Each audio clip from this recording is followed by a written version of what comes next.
Thanks so much, Sophia and Sana, and everyone, all of you, for joining us here for this discussion today.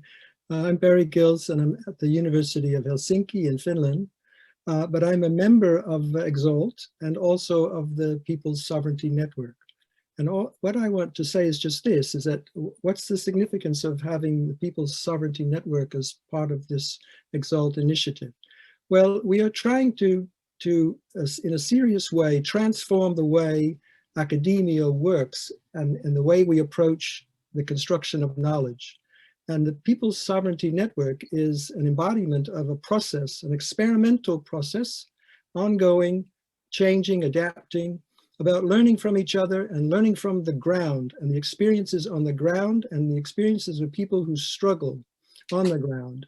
And so that the academics involved in this are learning from them and then trying to, in a way, co-craft ways of communicating the experience. It's also an act of solidarity because these people are at the front line of resistance to the worst aspects of global extractivisms and authoritarianism, oppression, violence around the world. And as activists, we learn from them.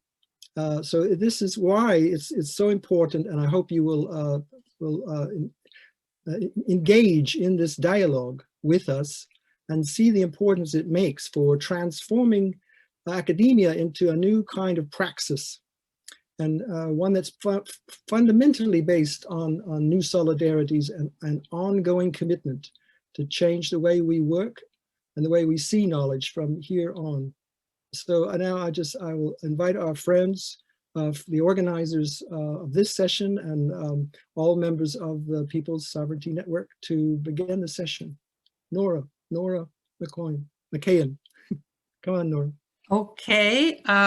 Well, we've heard from Barry about why the People's Sovereignty Network can be of great interest to the inhabitants of EXALT. And now we're going to hand the floor over to Thomas Muguni, who is one of the founding members of the People's Sovereignty Network, to talk a bit about why the People's Sovereignty Network is an important thing to him and to his work on the ground.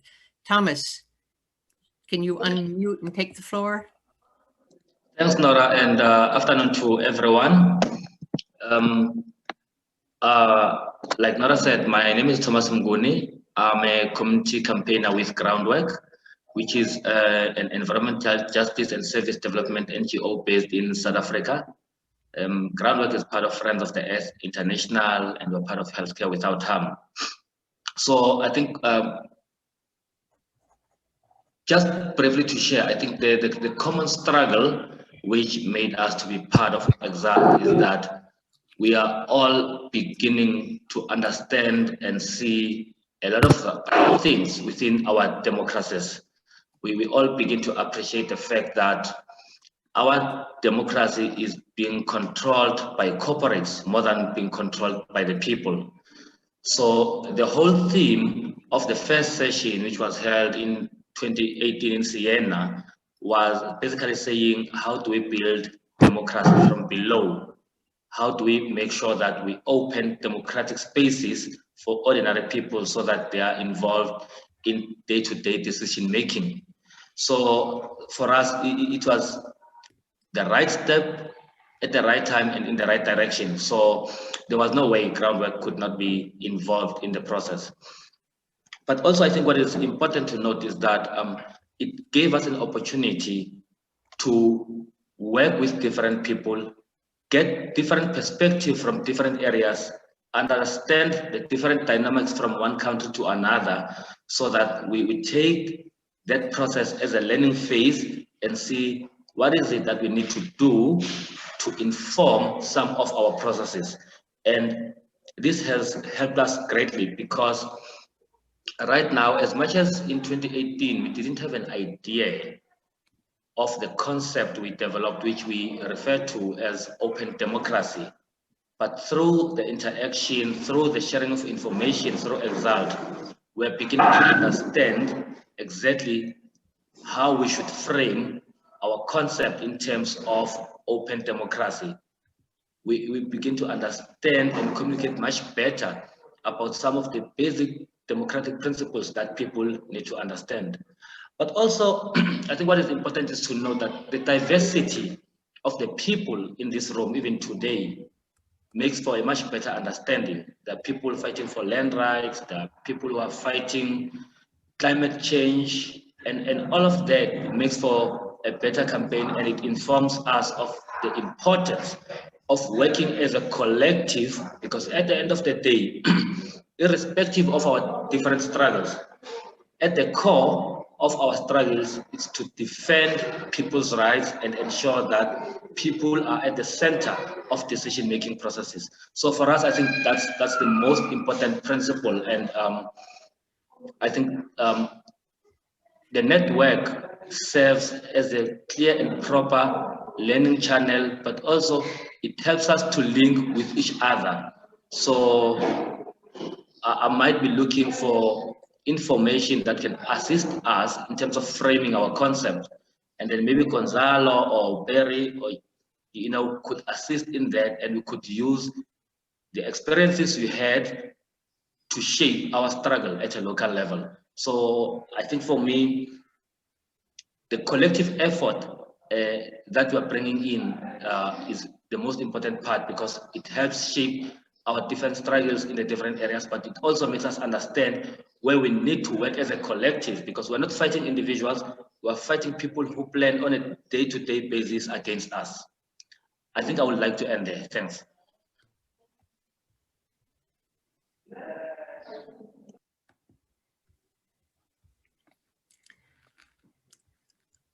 Thank you very much, Thomas. I can't imagine a better introduction to our work today.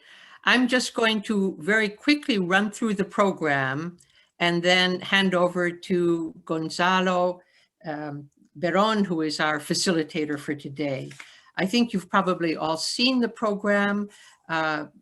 It's based essentially on the content of the special forum that the People's Sovereignty Network prepared for globalizations.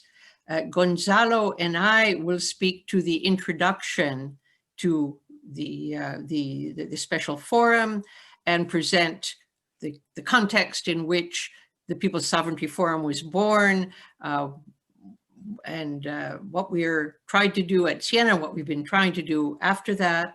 And we'll have just a short question and answer period after that to see whether any of you have any curiosities that haven't been satisfied. And then we'll move into the heart of the program, which is presentation of 3 of the articles that have appeared in the special forum. The first is releasing the first transformative power of feminism, with 4 speakers, Zdravka Dimitrova, Isa Alvarez, Rachel Calaba, and Florence Odiambo. Then the Land, Territory, and Commons with Tommaso Ferrando and Chandra Maracal presenting that. And finally, Rethinking Law from Below with Felipe Blay, and Thomas again will return for that. And each of them will take about 10 minutes, a little bit more, to present the content and the methodology of their articles. And then we will have a 10-minute discussion period after each article so that you can come in and raise your questions, make your comments.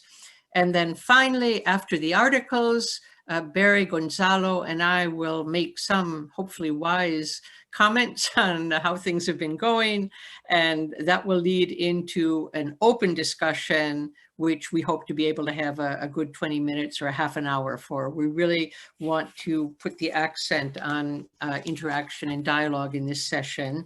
You've already been asked to keep your micros and your video cameras closed if you're not speaking. If you want to intervene, please write your name and very briefly the question or the topic you would like to speak to in the chat. We will be monitoring it, and when the time comes to take dialogue with the participants, Gonzalo will either call on you to speak, to unmute and make yourself visible and speak directly, or if there's an issue of time or whatever, he will refer your question to whoever seems the best place to answer it. So I hope that is clear, and we're very, very happy to be with you. And now I hand over to Gonzalo.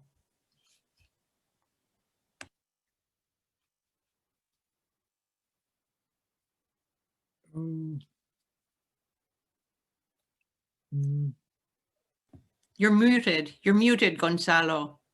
Unmute. Hello. Yeah, now good. Okay. Yeah, I'm duplicated because I have problem with my other mic, so I apologize for that. Thank you very much, Nora. Thank you, Barry. Thank you, Sophia and the EXALT team. It's a great pleasure to us to be here with the People's Sovereignty Network team. As Nora and Barry mentioned, this is an extraordinary experience we began some time ago. And we are trying to share here some of our experience and also the experience in terms of knowledge production.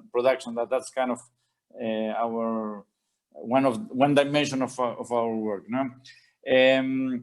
As you know, we are based in this workshop, this seminar, on a special issue we together with Globalization, we launched about 2 months ago. Is the product of a long collective work, and it has been amazing. And we are so proud of introducing this here, and of course proud of being part of the of the team of Globalizations, and we thank also Barry for that. This is a work in progress. This forum is an ongoing forum, special forum. So we have here 3 of those articles plus the introduction Nora and I wrote. So the introduction to this special forum, that's what I'm supposed to introduce now. I'm gonna take care of my own time here. Refers to the context where we decided to start working together and push for this initiative. Regarding my perspective, it was a moment of deep and huge changes, maybe deepened afterwards. But by that time, we understood that there was a kind of a transformation in global capitalism, but a transformation for not for good, including some developments related to threats to democracy and threats to democracy at the ground level. And that was expressed in many dimensions, both at the global governance level, but also at the level of the ground. And what we saw was that the effect of this pressure of globalization in the territories and so produced a process of undermining in the democratic experience of people. And that was mostly what we share in Siena first, and then in the process of building this common space among us. So, and that was the amazing thing, that we in the workshops in Siena and in the process that follows, we identify how the pressure of the neoliberal global economy, or the globalization as such, in the territories implies in losses for democracy, and the experience of democracy for people in the ground was undermined at a point that even people that has strong democratic conviction start saying, well, what's going on with democracy? That is not delivering what we want, that is not what we wanted, and so on. And we saw that as a part of the clash between globalization, of course, but the economic dimension of globalization, specifically on territories, part of the so-called capture of or privatization of democracy, cross-cutting the privatization of democracy And in that context, it was needed some work at the level of the elaboration of that experience, but also as a way of bringing back the ideas on democracy. Of course, asking also what is this democracy that we want, and that's the process of the People's Sovereignty Network and the People's Sovereignty Lab. Look that the name of our network is People's Sovereignty, because we consider that as many theoretical approach, of course, of the core of democracy, of the experience of democracy. But at the same time, we have to revisit that vis-a-vis the contractor. So that's kind of the general approach of not only the issue, but also the network itself, and how that is expressed in different areas. So that's why we aim at not just looking at one or other sector, but as a cross-cutting experience on democracy. That's why we call this a mosaic, no? Because this experience of losses in the democratic experience, and so and in how the quality of life and access to services and to rights also was experienced in many sectors. And that was why, as Nora will explain later, the experience of having convergences has been very important. So by saying this, I would like to invite Nora, my colleague and co-editor of this special issue. I'm proud of being part of her team. And yeah, she really pushed it a lot. I really thank her. And without extending this so long, I would like to invite you, Nora, to keep with this session. Thank you. Thank you. And I could say the same thing about your team, Gonzalo. Sophia and Sana, could you put up my slides now? I'm going to use some slides in the hope of bringing you into Siena.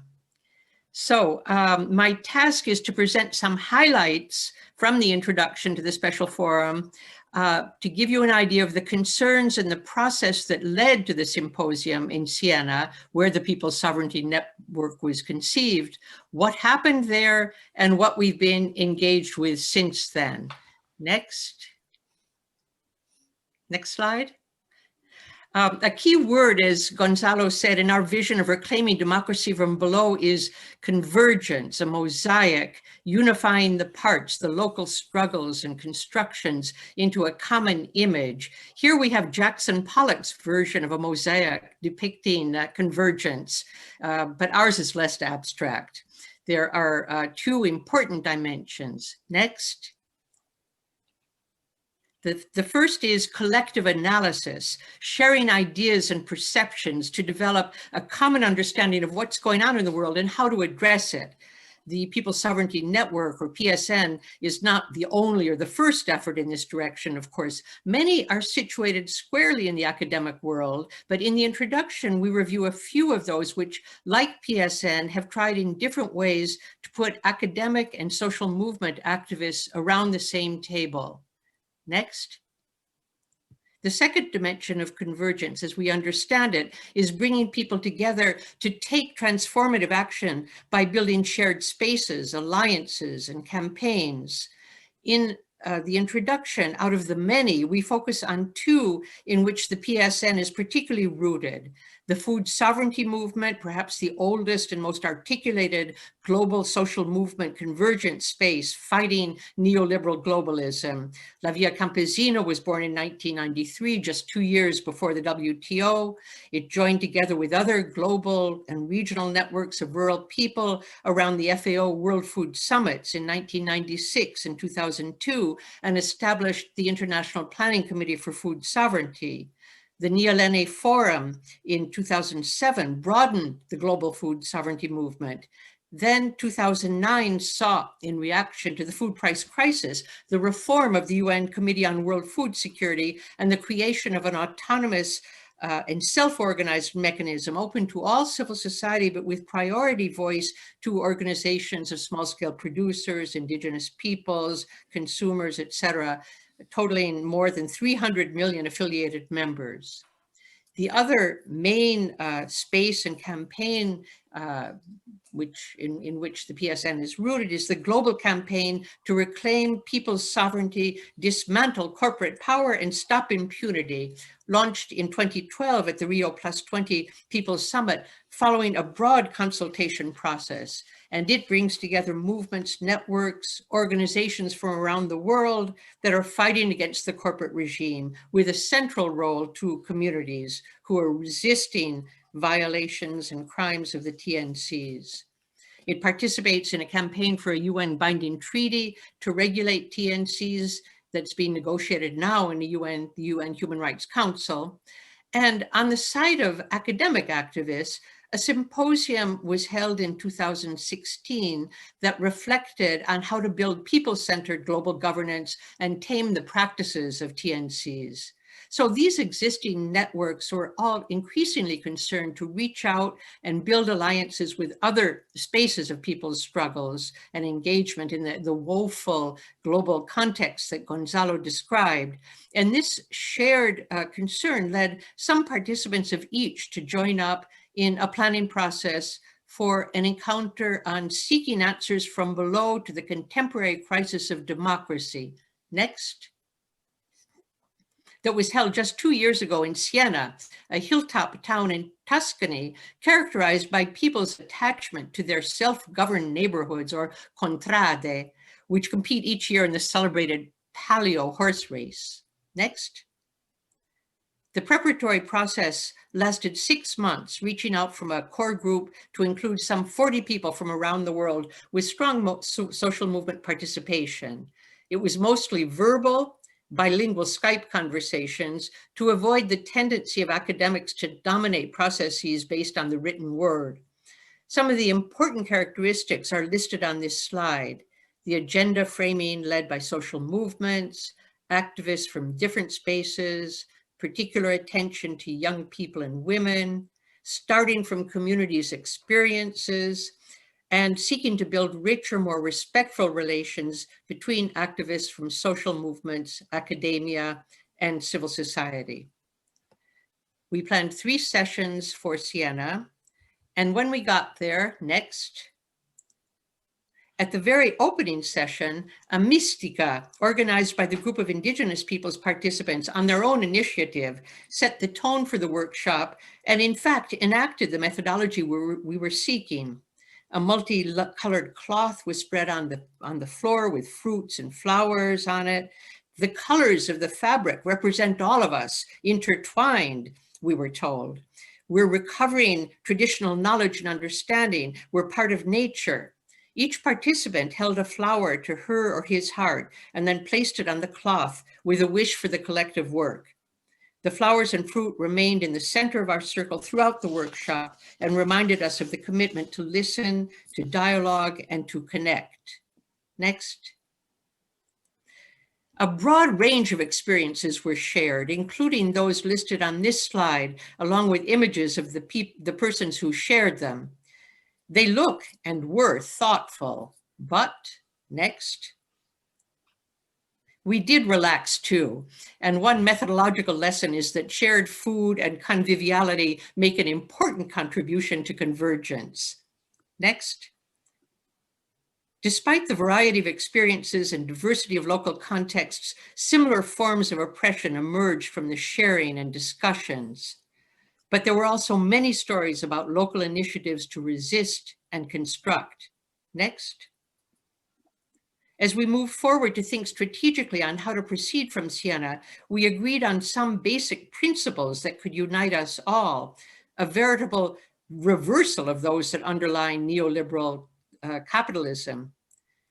And we identified what one participant called fresh currents of transformation that we can count on to counter the dig in your heels resistance to change that often blocks us. Next. These are only a few of the open questions and challenges on which we agreed we wanted to continue your work, and many of them are particularly relevant to this session and to the people in this room.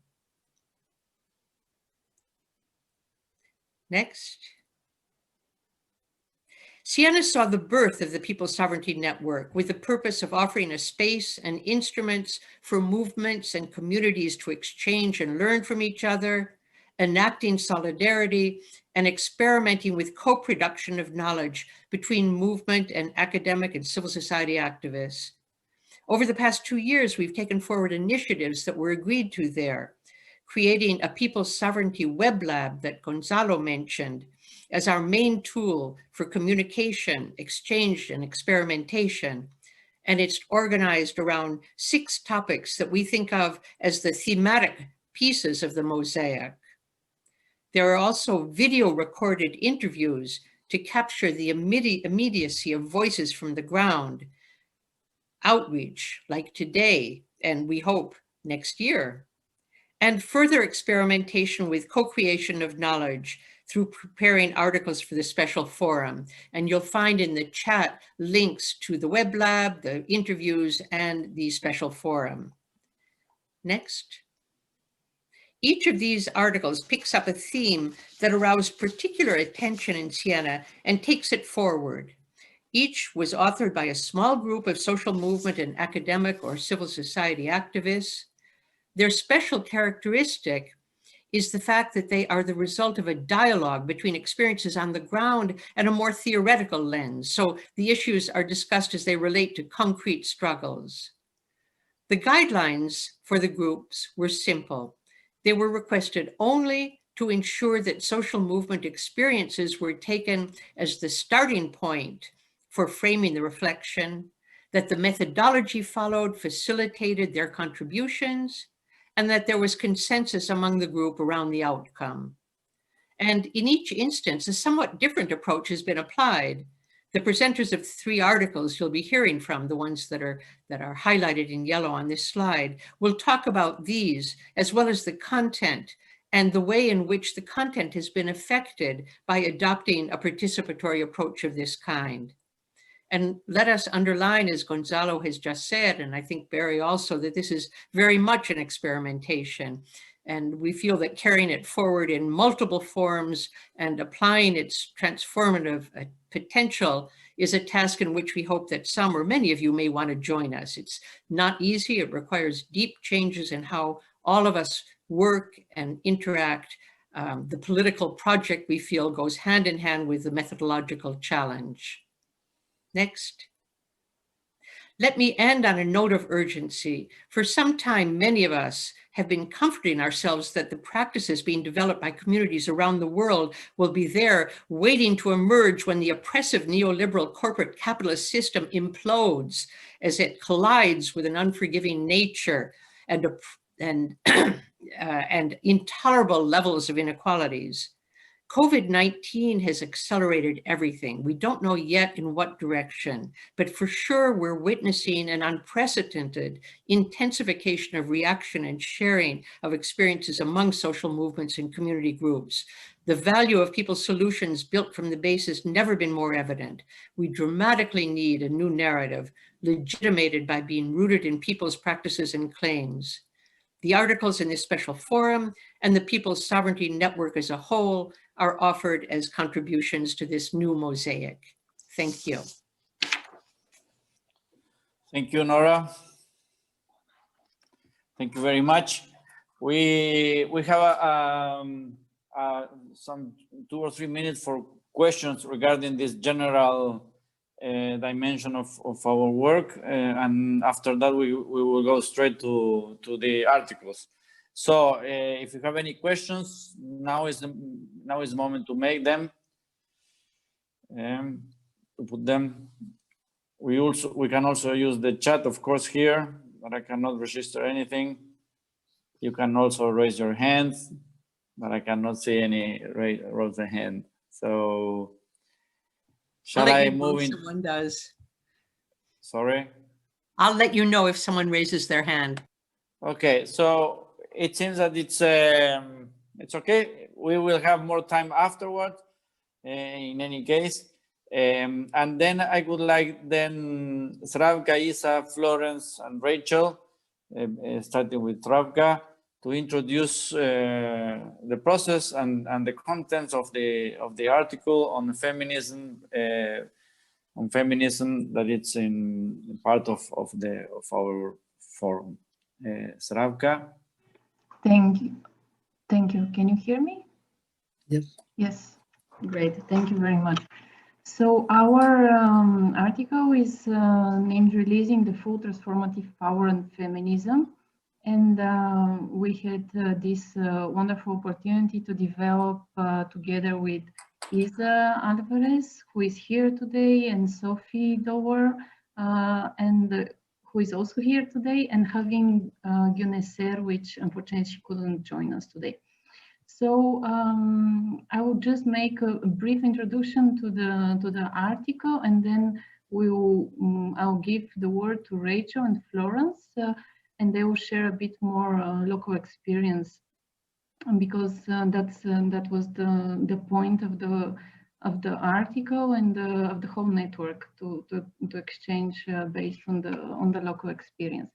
So as Nora and Gonzalo, they already said, we are facing this crisis of democracy and the surge of right-wing, very repressive political powers.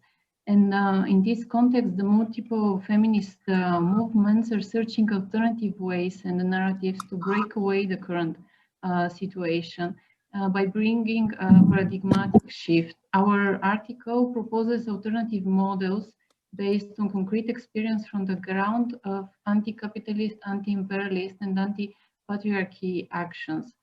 From a feminist perspective, the current multifaceted and intersectional crisis related to COVID-19 pandemics, of course, calls for raising awareness of the structural failures of our globalized and corporate-driven system. It demands deep solidarity and convergence within communities and societies, within, among countries and regions, and among different sectoral struggles. In the context of health, food, social, and economic crisis, it is more than ever so important to recognize that women carry a huge part of the struggle against the crisis in both health and food systems. They provide even more unpaid care in these circumstances in order for the household, for communities and societies to resist the global crisis. And that's why the feminist approach requires to be respected, and that the protection of women's rights be placed at the center of any effective responses to the crisis. Our text was a result of our rich collective efforts of those incredible women that gathered and focused on the feminist issue, starting from Siena workshop back in October 2018, and continued through individual conversation, interviews, written contribution by authors in the following months. We, if we want to speak about the methodology of how this article and this sharing experience happened, we kind of combined stories from Rojava, from Kenya, and from the Basque countries through interviews, through literature review, to show how women's effort, what are the women's effort to achieve a balance of power and inclusion in the decision making, to shift the models of leadership, to force changes in law, and to put women at the center of social movements by advocating for a change in the social relations. Our first experience is from the democratic confederalism of Rojava that emerged in full crisis as a powerful alternative to the current democratic institution. And it is the inspirational example of the power of women to self-organize. Then we have an examples from Kenya that highlight the crucial function of organized feminist movements on the case of World March of Women, and the tools and actions that they adopt to transform the oppressive status quo through community education, self-determination, to help women to understand their role as subject of rights and the need to raise their voices. And the third example on which we based the article showcased the struggle of feminist community in the Basque Country to achieve recognition of women peasant status.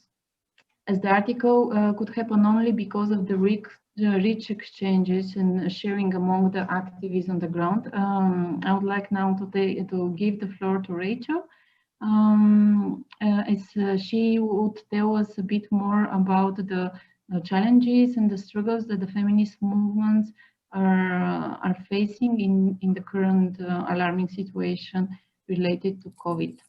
So Rachel, over to you.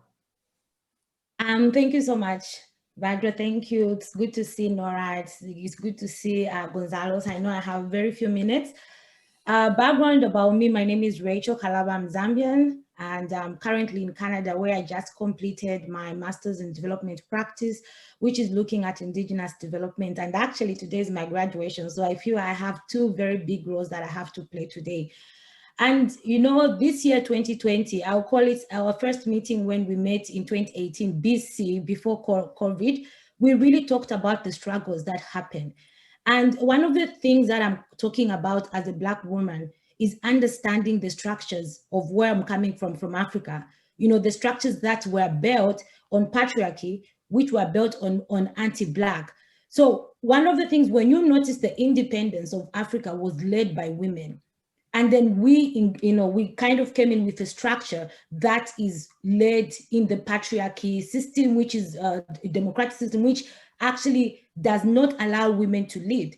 And you've seen currently the situation we are in has seen what it means of systems that have been built to be, anti-female as well as anti-Black. So when we talk about Black feminism, we are trying to find a space on how, Black women can be able to really have a space. I mean, the academics, I would even say, how do we even acknowledge Black women in the space of academia? I'm looking at the struggles that were going on, and thanks to Nora's leadership, that it's like Siena saw a vision of what was going to happen and why we need a people sovereignty, why we need alliances. Right now, as we speak, like even in my country, women are being tossed back, forth and center by what structures? Police structures. We are talking of Nigeria, where young people were brutally murdered on a Tuesday. This Tuesday, it is not even far away. We have seen how the world is quiet. And this space we have here is how can we move forward after COVID? We are trying to really start, mobilizing. I've been able to also invite a person who has been a mentor, where we're talking about allyship, who has come to join here. We are saying, even if we are here, how do we start re-mobilizing ourselves, as Black African women, as Black feminists in academia? How do we claim the space? How do we dismantle patriarchy? How do we look at alternative ways? How do we dismantle this power? And most of the times, the time we are now is filled with fear, is filled with anxiety, is filled with hopelessness.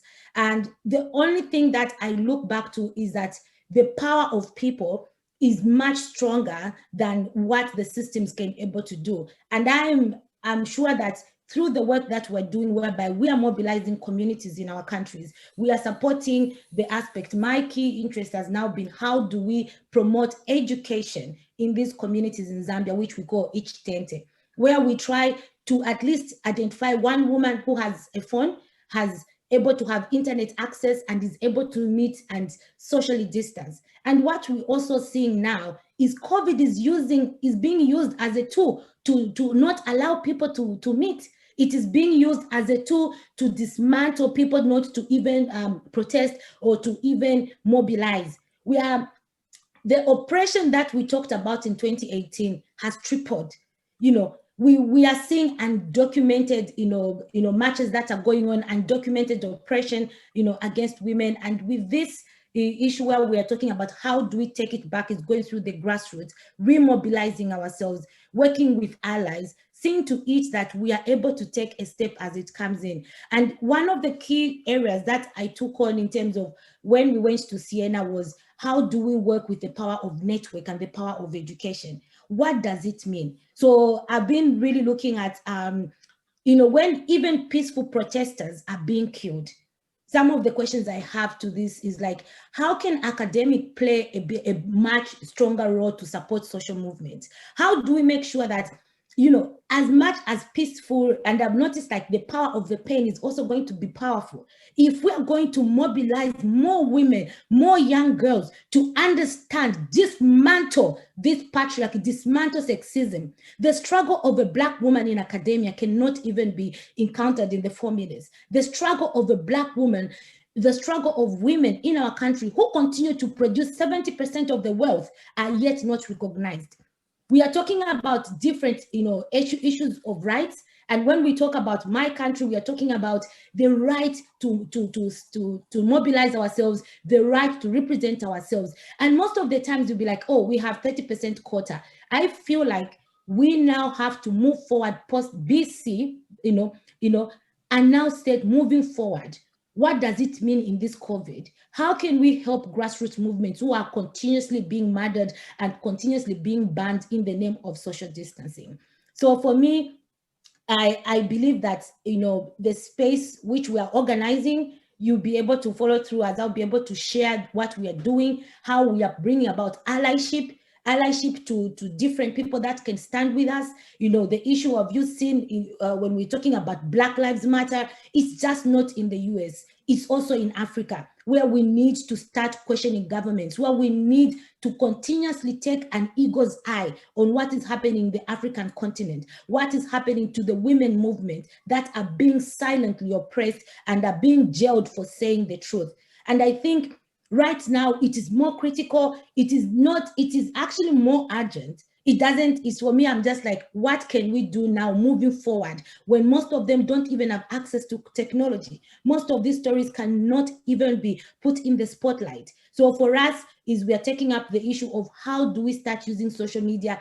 How do we start using the hashtags? They are so far working, but not all our women, not all our girls have that beautiful access of internet or even having a phone. So for me, the revolution is to acknowledge the anti-Black system is much more in existence when we talk about feminism. We need to see the struggles of a Black woman continues to be an everyday, you know, how you dress, how your hair looks, you know, how you speak, every day you have to be answerable. And it is something that we're trying to look, how can we work with academia to start acknowledging these issues, even in the spaces of academics? How do we make sure that Black women can come in and bring in their thoughts that will be able to bring in this transformation? Well, I'm very passionate, but this is it, Raja. Thank you. I don't know if I'm Thank you very much, Rachel. Thank you very much, Rachel. Very important and your question that we can try to answer together in the discussion afterwards. So now, Florence, I would like to give you the floor to you. Please unmute yourself. Yes. Thank you so much, Doctor. Well, my name is Florence Obiambo from Kenya, Nairobi. I came from a movement known as World March of Women, which maybe if I say a little bit about World March of Women, is an international feminist action movement that connects grassroots groups, organizations, and individuals working towards elimination of all forms of violence against women. Mostly we focus on root cause. We struggle against all in the equality and discrimination directed at a woman. Maybe if I say our value and action are directed at making political, economic, and social changes. They center on the globalization of solidarity between women and men, among women themselves, and between all the people. The respect and recognition of diversity amongst women, the multiplicity of our strategies, the appreciation of women leadership, and the strength of alliance amongst women and other progressive social movements. So maybe if I continue, due to with the feminist movement, in Kenya we face a lot of things, and due to COVID-19 crisis and pandemic response, you find out that okay, as well much of women tackle the root cause and support and protect defenders to ensure accountability. Also, we make sure that we had a community free, informed and choice. and that is through law, policies, and practices and resources. We'll find out that during this time also, as a feminist, we find a lot of harassment, threats, attacks on families, use of peaceful protests, because at the end of the day, you all know that during this pandemic, we had to do demonstrations, campaign, and everything. Also, sexual harassment, violence, attacks, death threats, blackmail, Florence, and so on and so on. can you please speak closer to the mic? Oh, you can't hear me? Not so well. Yeah, and maybe you try to not moving it so much because there is some background noise of the mic, I guess. Sorry for that. Okay. So I was at the threat that we faced during COVID as women in Kenya, and not only in Kenya. You'll find out that we had the threats and attacks on the families. This of the force in peaceful protest, whereby we didn't have the campaigns. We were not allowed to do campaigns or do the protests. We also faced the sexual harassment within the women, death threats, and violence attacks, blackmail, enforcement, disappearance, and many other more. So me, I can say that as World March of Women, we've tried our level best by supporting and protecting our own. And we usually believe, or we usually say that if one woman suffers, that only means that all of us, all women, suffer. So we try as much as we can by organizing the groups as in wherever they were, and we usually communicate with them and give them solidarity and maybe encourage them and give them hope. So I thank Siena because during our time in Siena, we learn a lot actually, and I find it a free space whereby when they came back home, we also try to enforce that and see that World March of Women is a free space for every woman out here to understand and maybe air their views. Also, yeah, right, sorry, maybe, we give some 2 minutes to Isa so she can intervene, and then we continue in the discussion, if that's fine with all. Okay? Yeah, Thank we won't, so much, yeah. Florence. Isa, if you want to just jump in shortly, we are going ahead of time. Thanks. Isa, over to you. Thank you. Thank you very much. Not easy to speak after the, the sisters, no, I think are powerful interventions. Now, some only to general comments, no.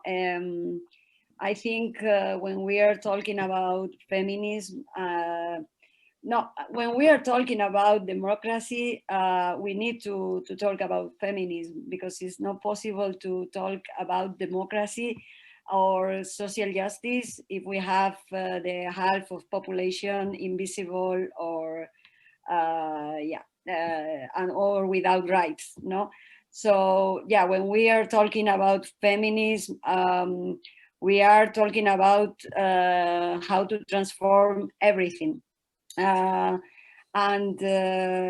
because this symposium is about extractivism, and our sisters from Latin America, they say that the first territory that we have to defend as women is our own bodies, and because we know how is the extractivism also with our bodies, no? We know that the bodies, that women's bodies are treated as a resource and not with high value, no?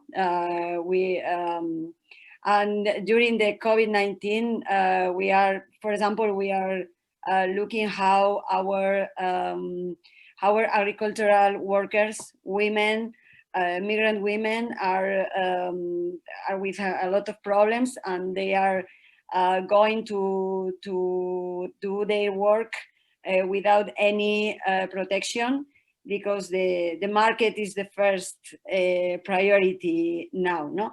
And this is an example how our bodies are part of I don't know how to say, how this system sustains, no? The capitalism and this unfair system is sustained on care work, and this care work is done by women.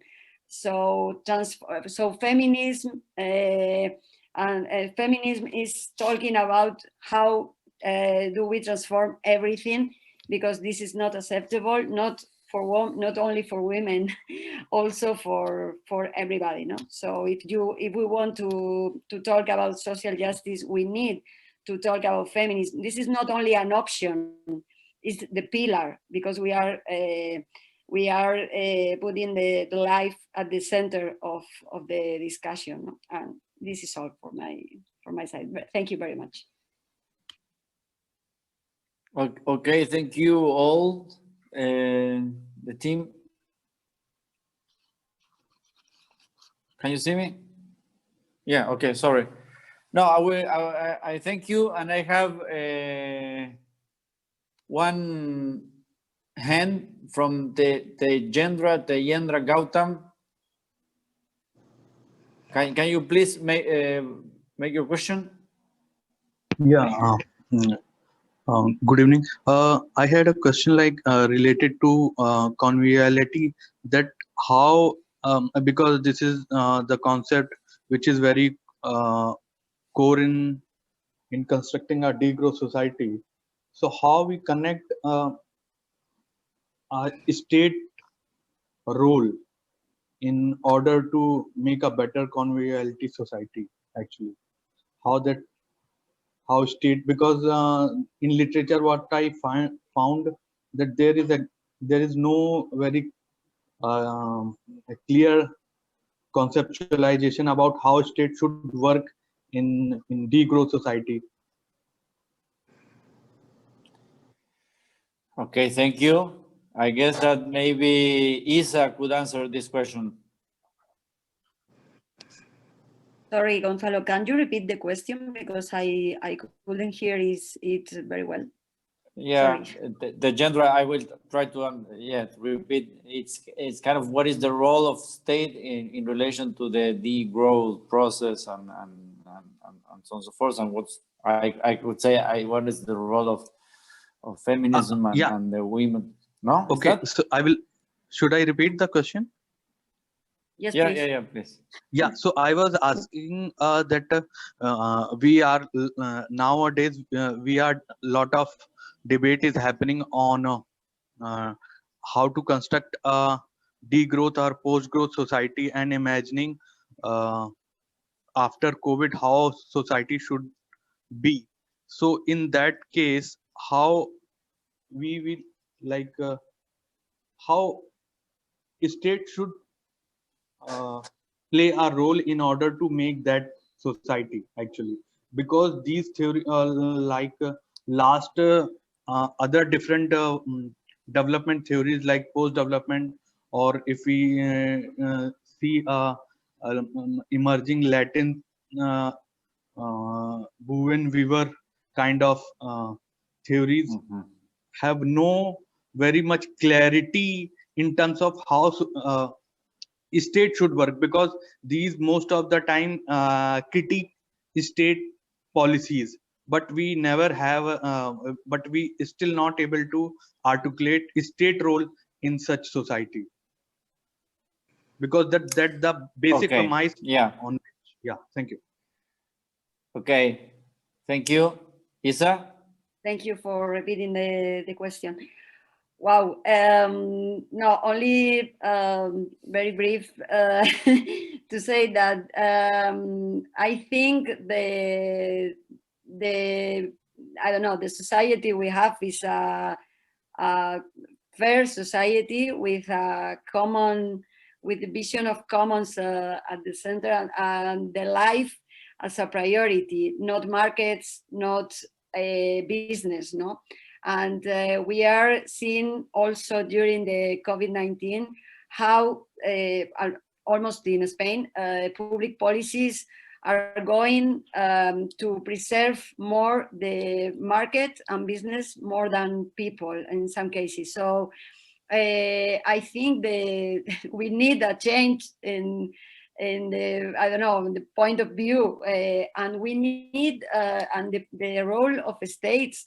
We can't forget that the states have the responsibility of guarantee rights to, for people, not for corporations or for markets, and we need to reclaim this. And when we are talking about democracy, and we can't have democracy without people, and we need other, I don't know, processes or other spaces where we can be really involved on how do we build together. Of course, we need states or institutions, but we need the people voices talking and reclaiming our rights, and of course putting on the table what are the real needs of people. And feminism is this what is saying, because we are we are looking at the center, and we are putting there our lives and our health, and also planet health. So these are our pillars, and I think these have to be the pillars if we want a real fair society.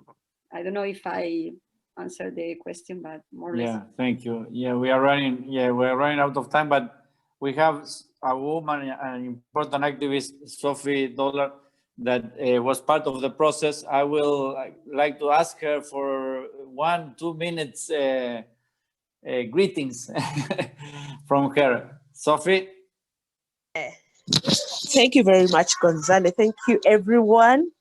I don't know if you can hear me. I have a very bad microphone today, and I'm using a phone as opposed to my laptop because I'm also in the middle of another meeting. But I'm really grateful. I really like the interventions, and I want to just add on something about the role of, when you're talking about the states, is actually it raises eyebrows. I like, because we are asking who is the state, who controls the state, and I think as a grassroots movement, we are also anti-hegemonic. And when we're talking about that, we are looking at what's dominant.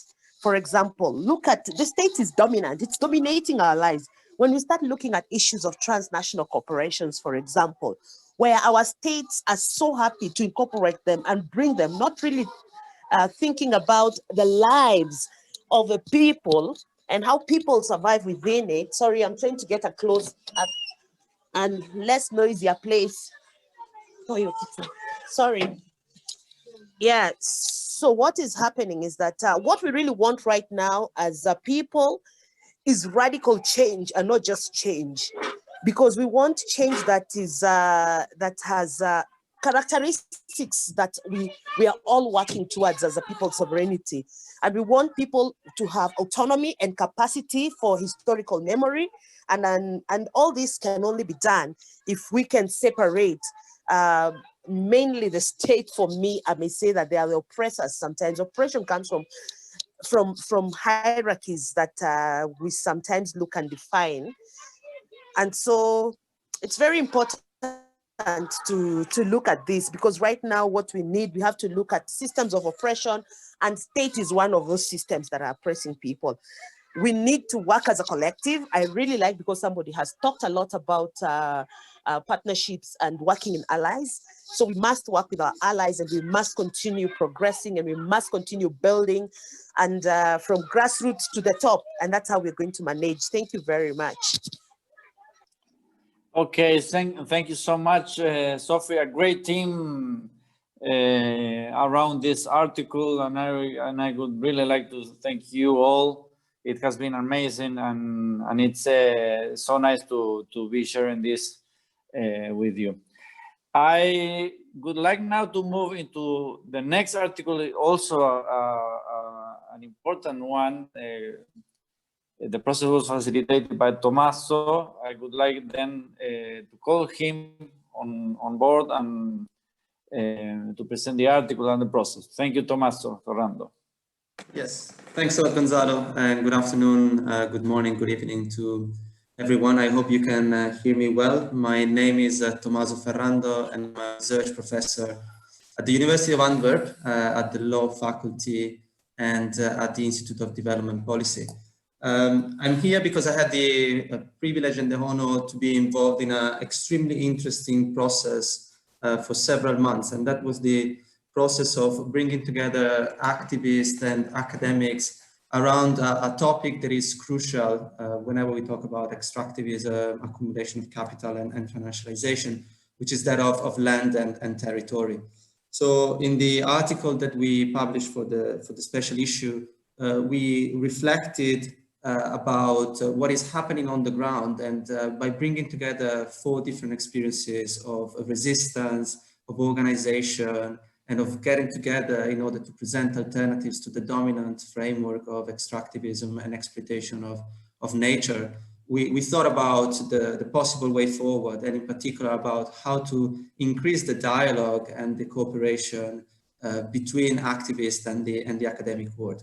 It was a fascinating process. It was a process that clearly had some difficulties because of the geographical diversity and the outreach of the paper. So we had Isabel Alvarez Rispo, that you just heard from Urgency in the Basque Country, Sophie Dollard, that you just heard from Kenya, Antonio Gonzalez from the Colectivo Agroecológico Ajmayon in Guatemala, in the Tsututujil and Caquequel territories. And then we had Chandra Maracle from an organization called Real People Eat Real Food in the Grand River territory of the Six Nations, who is with us today. So we try to have represented in this paper a diversity of geographies, a diversity of condition, a diversity of trajectories, but also to try to find elements of convergence and to try to find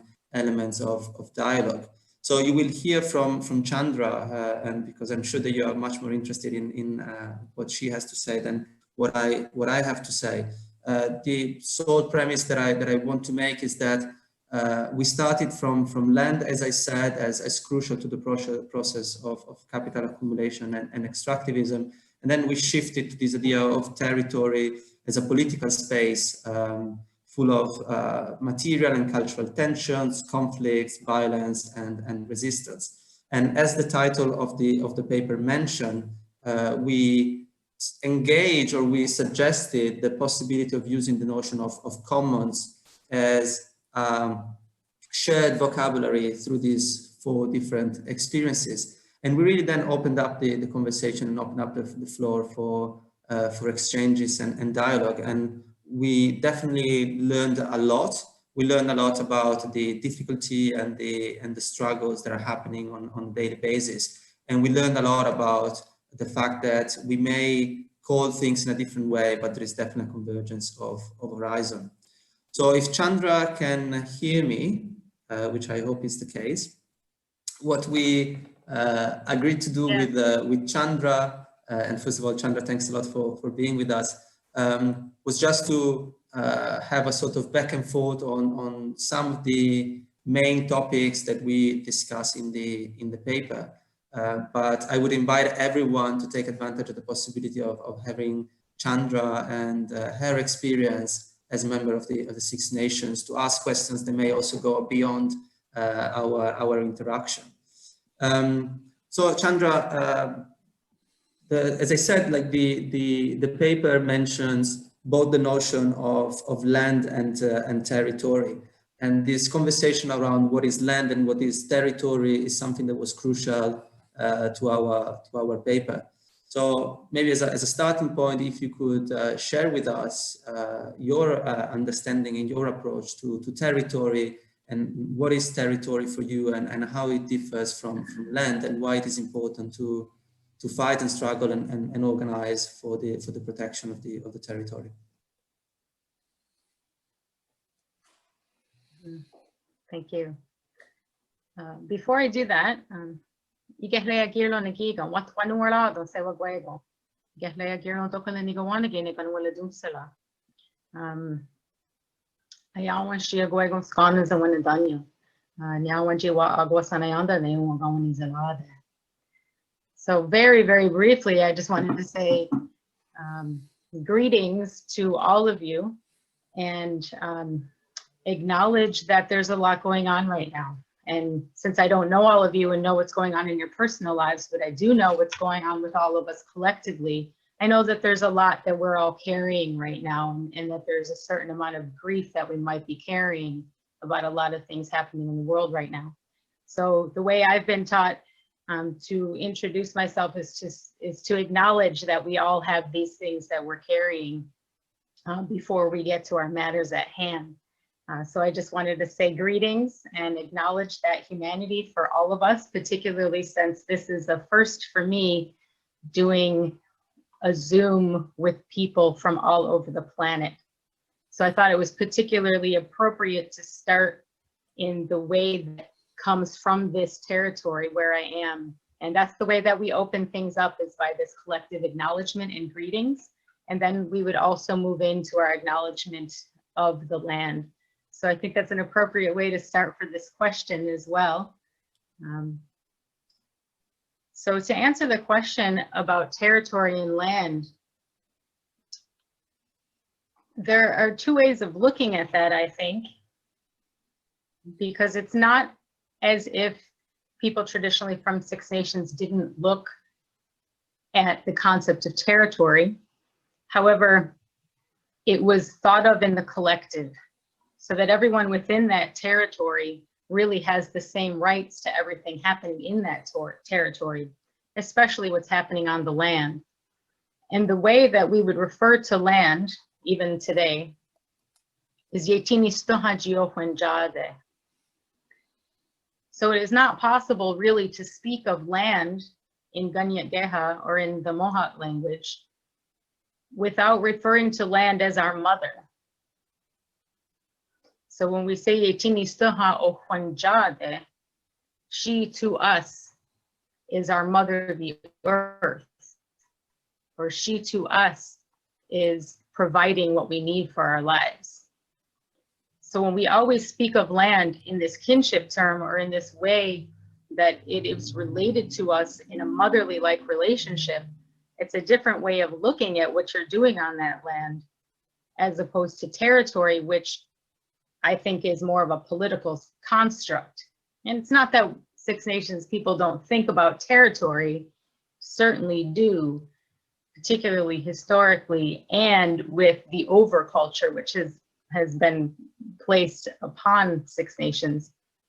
So for me, there's a really big difference between territory and land, because I've been spending the last 30 years kind of this concept I've been hearing people say, on the ground.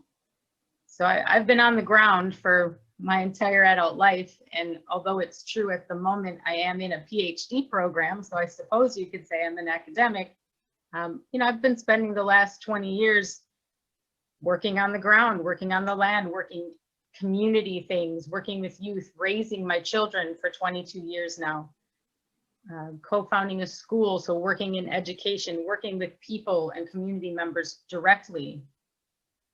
So even though I'm in academia now, I really see myself as kind of a community academic, I guess you could say, or a community scholar, which I've noticed is sometimes different than when you start an academic path much younger in your life. All paths are good. For me, I've just noticed that that's presented something different, being my age and being in academia now, beginning a PhD program. So in Ganyat Geha, we also refer, we say that the land contains the Dahadi Gunsundunje. That's the new faces that are coming towards us from the ground. And the reason they're coming to us from the ground is because if the ground is our Mother Earth, then the womb is there in the ground, and that's where the children are coming from. So it is a metaphor for sure, but it is a way of letting us know that we see the new faces of the coming generations coming out of the ground, coming from the land. So the relationship to land then is directly a kinship relationship. I think we'll get into the talk more of territory in the next question.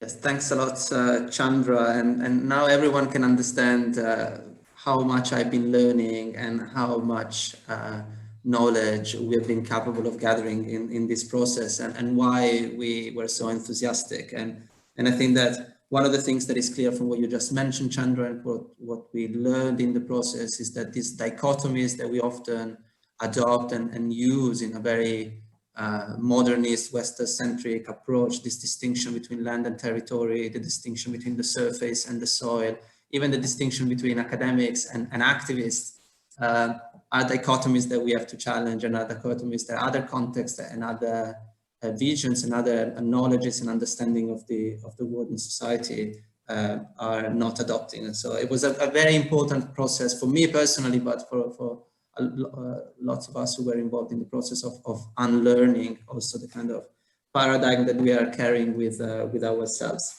So yeah, the second question that we wanted to hear about is, again, talking about this idea that things are more complex in the present, is to try to complexify historically and to look at the role that the past has in defining the present condition of the fights for the land and the organizations around land and territory, and therefore how the past and the present determine the future that the organizations on the ground want to create and enforce and are struggling for.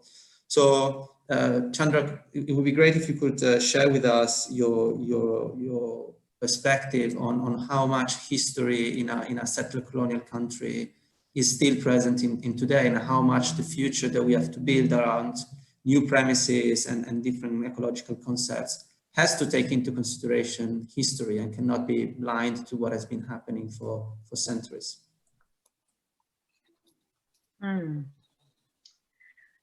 Yeah, so first I just want to make a comment about the idea of academics versus activists.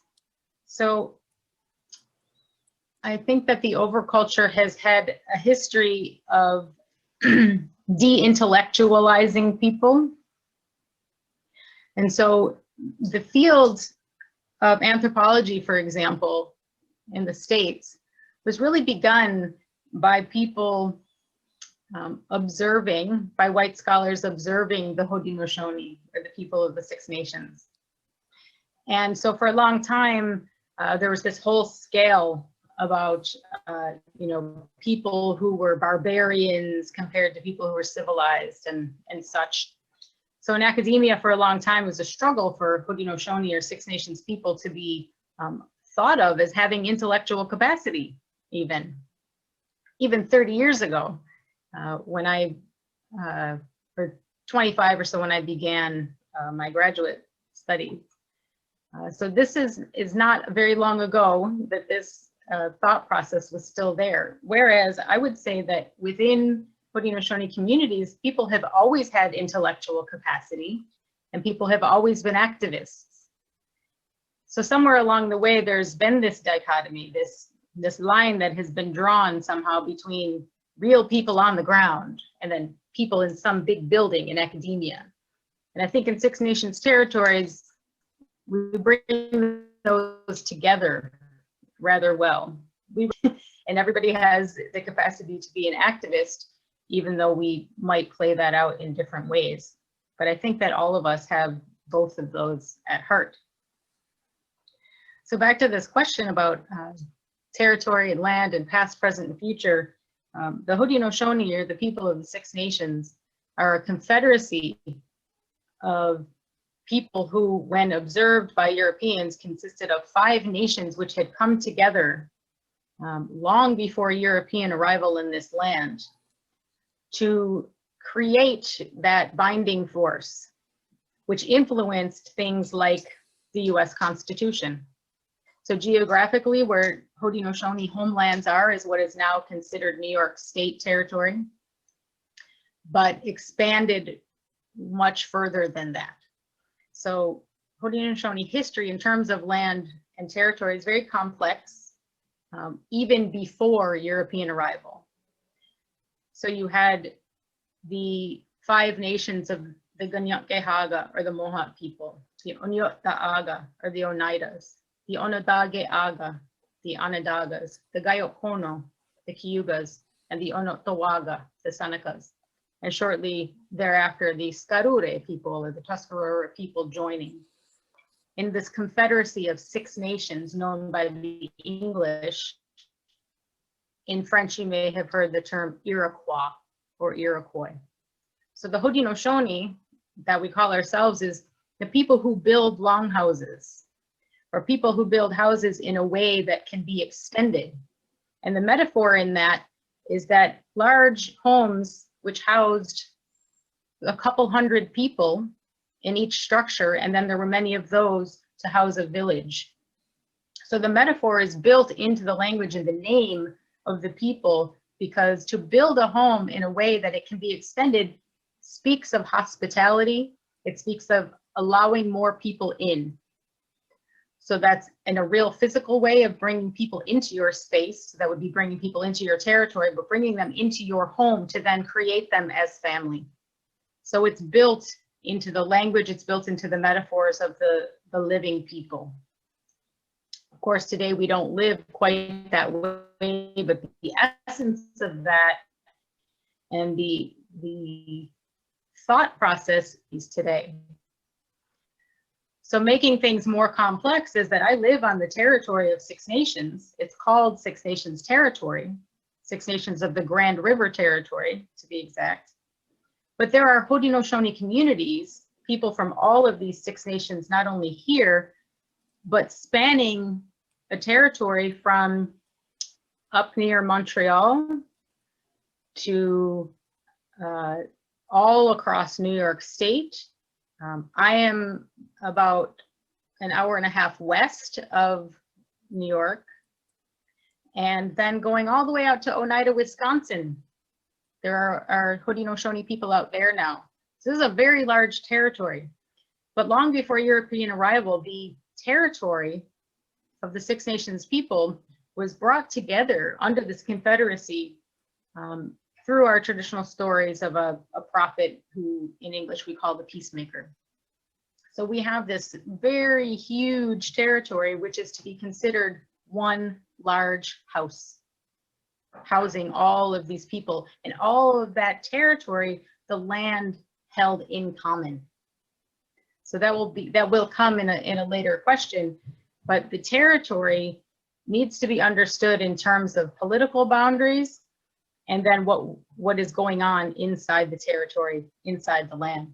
So even today, we continue right here in the territory where I live to have this ongoing struggle with the overculture, whether that means the neighboring border towns to the territory, or to the federal government in Ottawa, or in the states, the federal government in Washington, D.C. So local and federal governments surround Haudenosaunee territories everywhere. And the relationships are based on treaties, which, remember, treaties are agreements between nations. So the Haudenosaunee nations were thought of and given equal status in peace and friendship, so that the relationship that Haudenosaunee people sometimes have with the outside governments is one of betrayal, not so much just one of dominance. So for centuries, Europeans interacted with Haudenosaunee people in a nation-to-nation relationship based on treaties, which is certainly different than how that settler colonialism has played out in other areas on the planet. So today we have still, going back to an old agreement, the territory where I live is now in what is called Canada. Original homelands for Haudenosaunee people is what is known as New York State. Well, this international boundary line is something that was imposed on Haudenosaunee people. So Haudenosaunee people don't necessarily recognize that there is a difference between the United States and Canada, because Haudenosaunee territory spans through both of those constructed countries. So that's one concept for sure. this territory where I live, Six Nations of the Grand River Territory, is as a result of after the American Revolutionary War. Remember, British folks were competing with each other. British folks who wanted to become Americans, and then later on, British folks who broke off to create the country of Canada. So from a Haudenosaunee perspective, you're looking at a community of people who continues to break ties with itself. And Haudenosaunee people got kind of caught up in that mess. So the land where I live currently is as a result of land that was given to members of Six Nations in compensation for allyship, nation to nation friendship and peace and allyship in the American Revolutionary War. But shortly after this territory was established, white settlers continued to encroach on the land. And this is going back to 1784. So this is before social media. This is before telephone calls. Yeah. So as people were settling, there was no recourse. So over time, there just were so many settlers that the newly constructed Canadian government just said, it's out of our control, we can't control it. So the territory that there was originally was reduced to the proverbial postage stamp that we're on now. So every time, I'm sorry the town of Caledonia is 10 minutes. Yes. Let me wrap up, because today,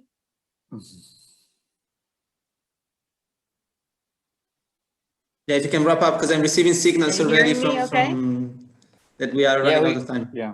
We are okay. indeed. So this continues today.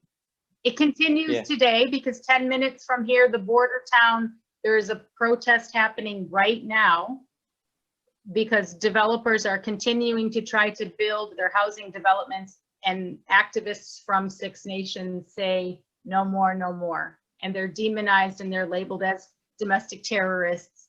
And this is happening as we speak. So the history meets the present here all the time. Thanks a lot, Chandra, for engaging with the history that I must admit I didn't know, and I'm learning, and I think it's extremely important that we learn more about the complexity also of the world before settler colonialism and the different experiences, and that definitely was part of the project that we have with the paper, also engaging with the different forms of colonization, different forms of occupation, different forms of expulsion and evictions. And we somehow have no time for the third question that we had that was on the comments, but maybe with the comments that we are receiving and at the end of towards the end of the session, because I also know that there is one of the other authors of the paper would like to add something that maybe we can create a little bit of dialogue afterwards. But again, thanks a lot, Chandra, and I hope that there will be enough space towards after the third presentation to continue this conversation. Yeah, thank you very much, Chandra, and Tommaso. I'm sorry, but I have to interrupt you and to cut and move quickly into the next article, that is Law from Below, and the presentation by Felipe and Thomas. I ask you, Felipe and Thomas, to introduce yourself just a little bit. Okay, thank you. Go. The floor is with you. I'll just then start with a thank you to everybody. Now we have more than 40 people here, and I would really love to keep listening to Chandra, because I think this is the narrative is so important for these times. But that's why I'm going to be very quick with my input here, because I would then pass the word to Thomas. We had also a big challenge in our the drafting or putting together all the discussions in this article. And I would like to start also acknowledging and a big thank you also to the main inputs that we received from Mani Icaza. It's a representative from the Kuna people from Panama, from Having Gunezer, she's a struggler from the Rojava people, and also some people that are here like Isa, like Nora, and others that also contributed a lot in one of the groups that we had in the second day of the workshop to these discussions that are mainly about one issue that is always kind of tricky to talk about: the law, the role of law in our societies. It's a very, we know that the legal structures in our states, and we had the discussion before, now what is a state? The law has a very historical, colonial, racist, sexist, machista way of dominating our societies. But during the discussions in the workshop, we also realized that this is a tool that we have out there. One of the tools. Now we heard many strong women already talking today of the concrete struggles, and there is the law in between. This tool that we can use maybe or not, and for what purpose. So this one, even one of the main questions that we posed in the discussions and that I tried to put together in this brief article. Also using a more theoretical idea of what it's called the law from below, no? Or these theories of the third road approach to international law, trying also to reframe a little bit the law as a tool for transformation. And I pose this as a question for us here to discuss. No? Can we use law in this process or to support this process of regaining or strengthening the people's struggles? No? We are also in the chat as Lai Brown was writing. Now we need also to express through this forum solidarity with the people in Nigeria, and also with the 6 nations that are now struggling for their territories. But what is the role of law in all these discussions? No? There are many aspects that we could let for later for our discussions, but we try to deal with the territoriality also of the use of law. That's why I would like to pass the word to Thomas, that he was already introduced, the strong man from South Africa, working against the mining spreading in the country, especially related to coal mining, to coal-fired power plants. And they have there a very concrete experience on how to use law to resist this, given the huge limitations with the legal system. But I'll just give pass the word to you, Thomas, so you can share a little bit also of your experience in the field. Thank you very much. Thanks, Felipe. So I think for us, what is important is how community people and civil society movements inform the final decision-making process. And most of our struggle is based on the Constitution. So most of the cases we took to court were because one way or the other, we picked up some form of constitutional violation, which basically leads to like our basic human rights violation. So in this instance, I will make 1 or 2 examples, which are practical case studies. So the first one, which was a court case launched in the Cape in the Wild Coast. There's a community called Tolobeni, and their case was based on what we call the informal protection, interim protection of informal land rights, or IPLA in South Africa. And basically that act seeks to provide and protect the people's rights to access to land. And it also goes to mention that if a mine or whoever wants to develop the area, wants to develop that piece of land, he cannot do so until they get consent from the landowners. And also that court case was informed by the United Nations Declaration on the Rights of Indigenous People, which seeks also to protect people's access and people's right to land. So what basically happened is that there's an Australian company called Transworld Energy Mineral Resources, which applied to mine the area. So around 2008, they were given a mining right, but it was reversed because of environmental concerns.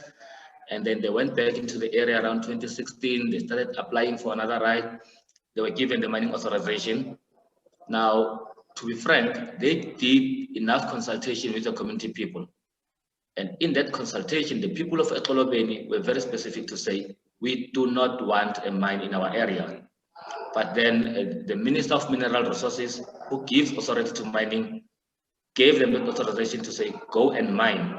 So the community, under the collaboration of the Right to Say No campaign, they took the matter to court to say the landowners didn't give consent for their land to be mined because it will lead to the loss of livelihood, it will lead to a loss of their ancestral land, you know, it will lead to a change in their lifestyle. So the matter was taken to court, and the first judgment was passed around 2018, 2019. The community of Kolobeli came out with a victory where the court indicated that in order for applicants to mine, they need to get consent. And then in 2020, there was a second case said by the same community to say all mining right applications must be made public. If mining right applications are not made public, and then that means that the right cannot be regarded as valid. So again, that was a victory for community people. But what was interesting with the Kolobeni people is that it was not just a matter of the people in Kolobeni. All the mining communities in South Africa joined the case, some as amicus or the friends of the court, so that they could support the case of Kolobeni. Now, what was interesting is that we had a lot of activist lawyers coming on board as well, either as an organization or as individuals to be part of the application so that they could be in a position to explain the contradictions between the South African law and the Constitution and how some of these laws violate the Constitution. But the emphasis was on ensuring that the interim protection of informal rights was given more effect and more power than the Mineral Resources Development Act. So the surface rights were more powerful than the mineral rights. So that was the gist of the argument. So that was the first case, and as we see it, Transworld Energy Minerals cannot mine. They haven't lodged any appeal. All we know that that land is not going to be mined up until such time they apply and they get consent from the people, which was, I think, a huge victory because the people could retain their land and they could decide what kind of development happens in the area. Then the second case, which was launched last year, revolved around getting decisions that were taken by the Minister of Mineral Resources and Energy. So basically, we have what we call an integrated resource plan in South Africa, and that plan speaks to the energy future of the country. So all the time, the direction was on the fact that in order for us to develop our energy policy moving forward, we need to consider the least cost scenario, but we need to phase out fossil fuels. So there was a big victory against nuclear. We were all under the impression that coal will be phased out, so there won't be any more coal-fired power plants. But overnight, we were all surprised to find that there's an extra 1,500 megawatts of coal that's in the IRP. So we requested the reasons for that decision, and the minister didn't provide that. We went to court to say the IRP cannot be gazetted up until such time the minister gives reasons for his decisions to include coal, to include nuclear. So right now they cannot implement up until the minister gives the reasons. So the minister went with the court order. He gave a redacted a version of his reasons. So we couldn't even pick up exactly what were the reasons. So we went back to court to say, we want the full reasons, and the document must not be redacted, because we want to go through it and understand what informed his decisions to include coal, given the impacts in terms of climate change, water, and air pollution and health. So about 3 weeks ago, we again got a positive outcome where the court instructed the minister to say, you must provide reasons for that.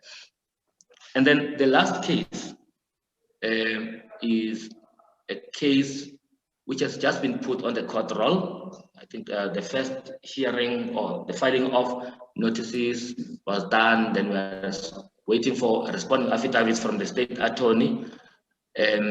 That case involves, we call it the deadly air case. It speaks to how air pollution affects people's health and how government is failing to monitor and enforce a constitutional right. So Section 24 of our Constitution speaks about promoting the health and well-being of the people for current and future generations. But in terms of the current levels of air pollution, people's health is being negatively affected by the different particulates in the area. So we've taken that case to court. So the applicants are Groundwork and a community organization called Muguni Environmental Justice Movement. But at the center of this application is a basic request that the court must order that what is currently happening is in violation of Section 24 of the Constitution. And then we're also asking that within 6 months, the government must enact implementation regulations to deal with the high levels of air quality. So what basically happened is that the state attorney requested that we withdraw the case and then we can settle the matter out of court. But we said, no. We are prepared to negotiate, provided whatever agreement we come up with is going to be an order of the court. So we can negotiate and take the agreement to court so that it becomes a practical order. And we've specifically instituted this case so that it gives us more room to begin to hold individuals like the directors and specific companies, even if it's state-owned companies, accountable. Because right now, because we don't have enough monitoring data, it's not reliable, we can't hold them directly accountable. So if we get a positive order to say you are in violation of Section 24, then we can begin to hold them liable and press civil charges against individuals, civil or criminal charges against individuals and a specific juristic person. But I think for us, what is important, I think this is what we need to note. In all of these processes, it takes some time to build up the case. You have to interact, you have to make sure that ordinary community people understand the center of the argument. They have to inform the motion that you will file in court. In some instances, they're the ones responsible for the protest outside the court to say, this is what we demand. So I think it cannot just be informed by the position that's being taken by a few NGOs, but it should be informed by ordinary community people. But I think what is interesting again in this matter is that we have seen a very significant role of academics. You know, we had researchers who would give us like estimates as to say, X amount of pollution will lead to the following number of deaths. X amount of pollution will lead to X number of people being hospitalized because of that, or the following people being affected because of their exposure. So that kind of information has helped us greatly, because with the academics working with community people, one, it becomes easy to educate and capacitate community partners. Secondly, it becomes easy if you want to go to court on a very informed basis, because you've got researchers, you've got people who've been doing all of that. You collect all that information and you put it into one kitty, and then you've got your activist lawyers who will then come in with their legal understanding to assist community people to take the matter to court. I think I will end there, Philippi. I think I will limit myself to these 3 case studies.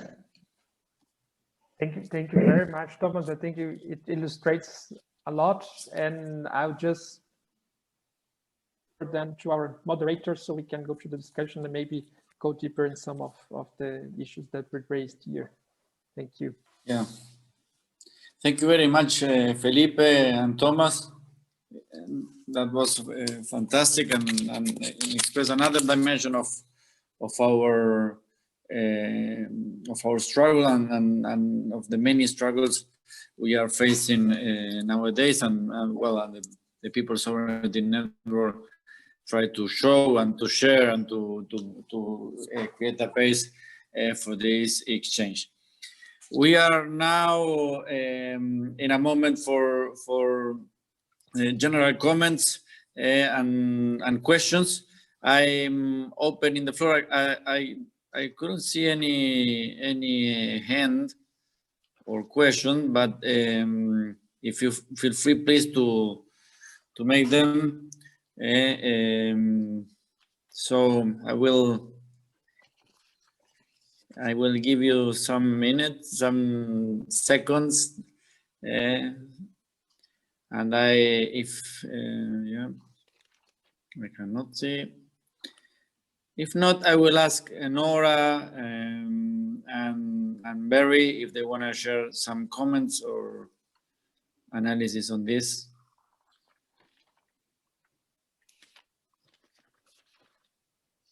Or other members of the group.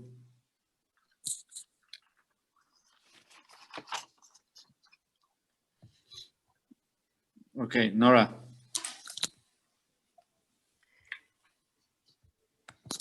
Actually, I would invite everyone that's in this room not just to make questions, but to make contributions. And we've heard so much from such incredible groups of people who have worked on important issues and shared with us. I'm sure in this group we have many others who have things to say, and I'd prefer to, if it's possible, to listen to what people have to say. Don't feel you have to necessarily ask a question.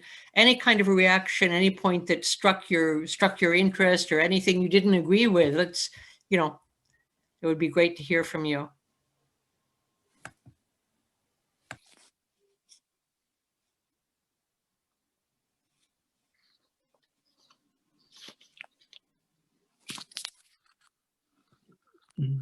Catherine, are you still there?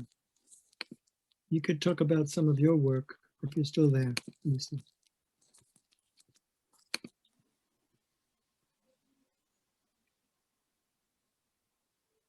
Yeah. Okay. Gary, so is Chandra around? Or Tommaso?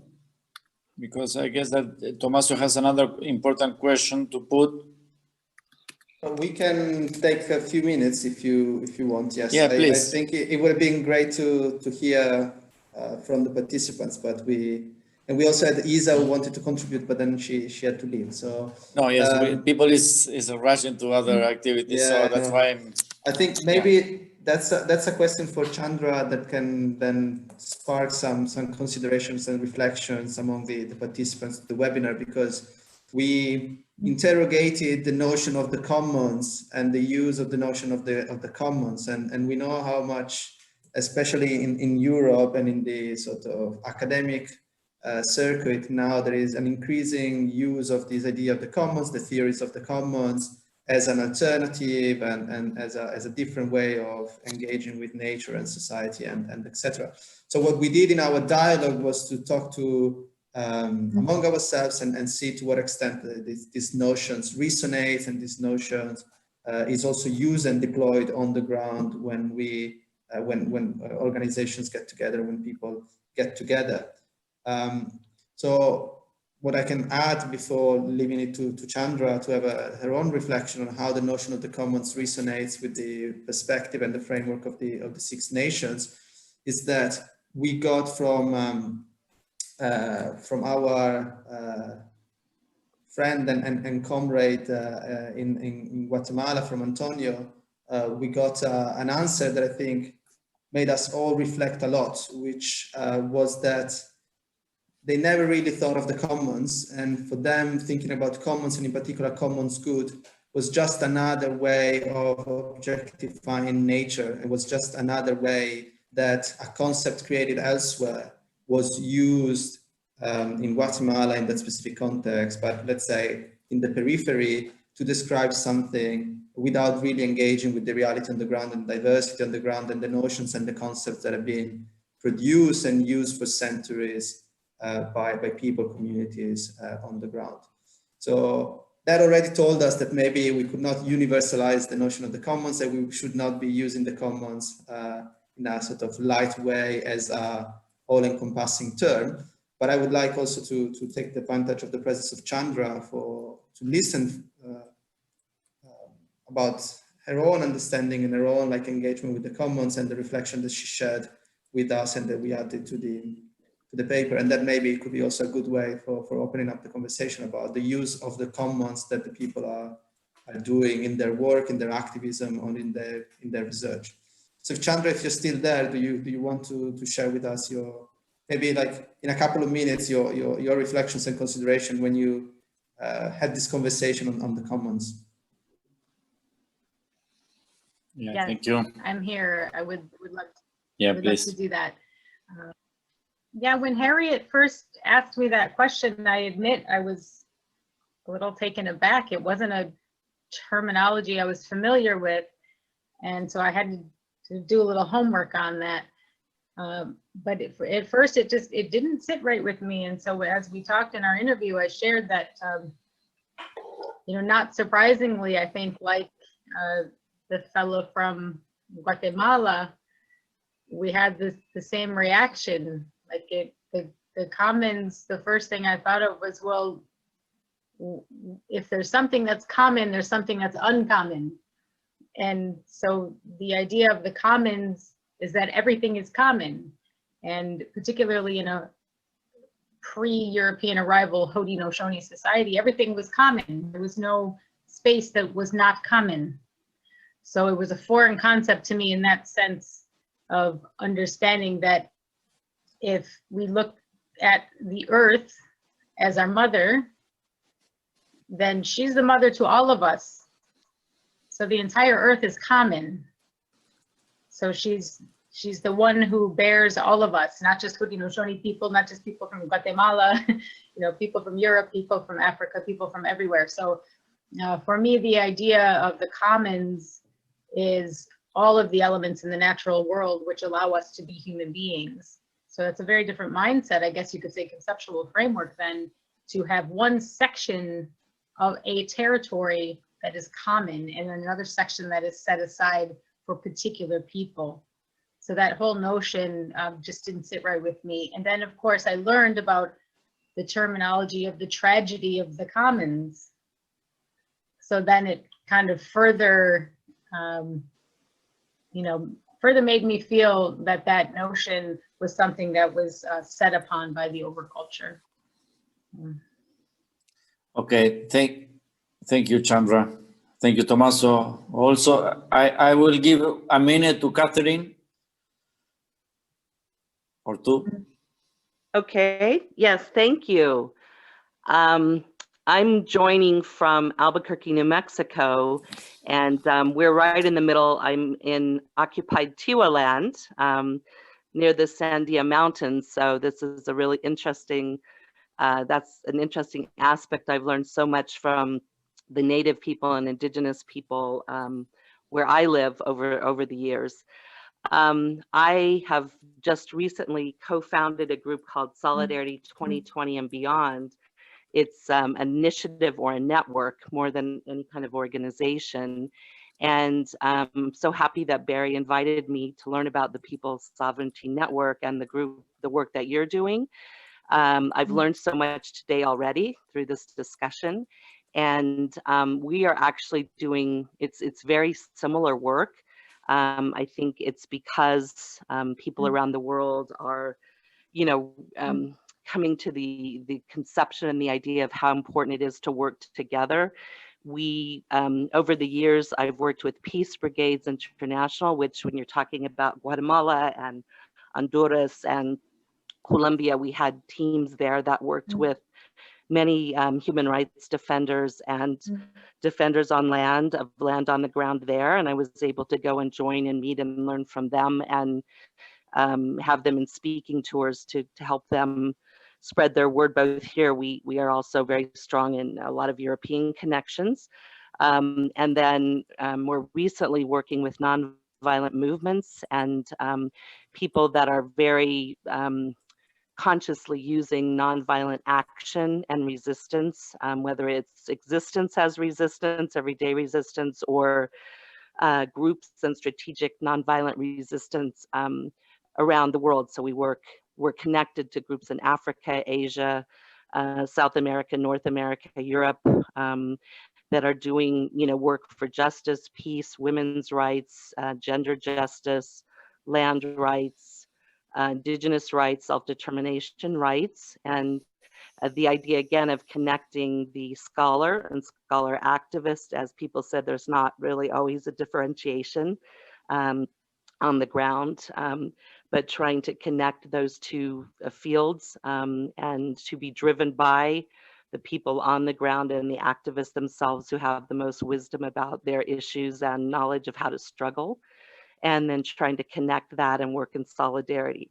So yeah, I just was so excited to learn about what you're doing. I think you're farther along than we are, and to learn about your meeting in Siena and everything that came out of that, and would just love to support and be in solidarity with others and connect in any way that we can to do our common work together. Yes. Thank you very much, Kath. I will just ask Barry and Nora to give, we have 3 minutes, 1 minute and a half for each one. And I take advantage of this to thank you all, our authors and the public and the EXALT team. That has been amazing. Thank you, Sofia, Sana, and Barry. I'm passing the word to Nora and Barry. Should I say, I think you've seen this process at work about learning by listening and unlearning, being willing to unlearn things that you, in a sense, you came along the way somehow and framed your mind.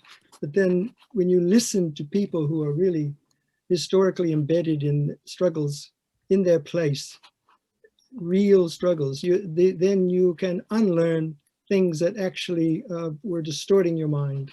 And one of the comments that came out, then you have new knowledge. It's been created because of the community and the dialogue. So, but coming from the real lived experiences of people in struggles that are trying to save us all from destruction in so many different ways. So that the power of people is stronger than the state is a key message today that I heard. And I believe in that. And that's what people's sovereignty means. The power of the people is stronger than the state, and we have to use that power. Thanks. Thank you, Nora. Yes, let me just put together some words from all of the discussions that we've been hearing today that have to do with connectivity, convergence, solidarity. If one suffers, all of us suffer, Florence said, against dichotomies. Feminism has to transform everything, and maybe beyond words, commons or something else, or territory, to experiences, meanings, and visions. And in the name of connectivity, I would like to invite you all to join us, and we would love to have you visit our website. I think you all have the address, and to welcome you into the project of the People's Sovereignty Network. And thanks so much to EXALT for giving us space here. Thank you very much. Bye-bye. Enjoy your day or the rest of your day. Thank you. Bye. Thank you. Thank you very much. Bye. Thank you. Bye, everybody. Bye. Thank you. Bye. Thanks a lot. Bye. Cheers. Greetings from Palestine, Gaza, to all of you. Yeah. Bye-bye. Bye-bye. Bye-bye. Bye-bye. Yes. Thank you all very much.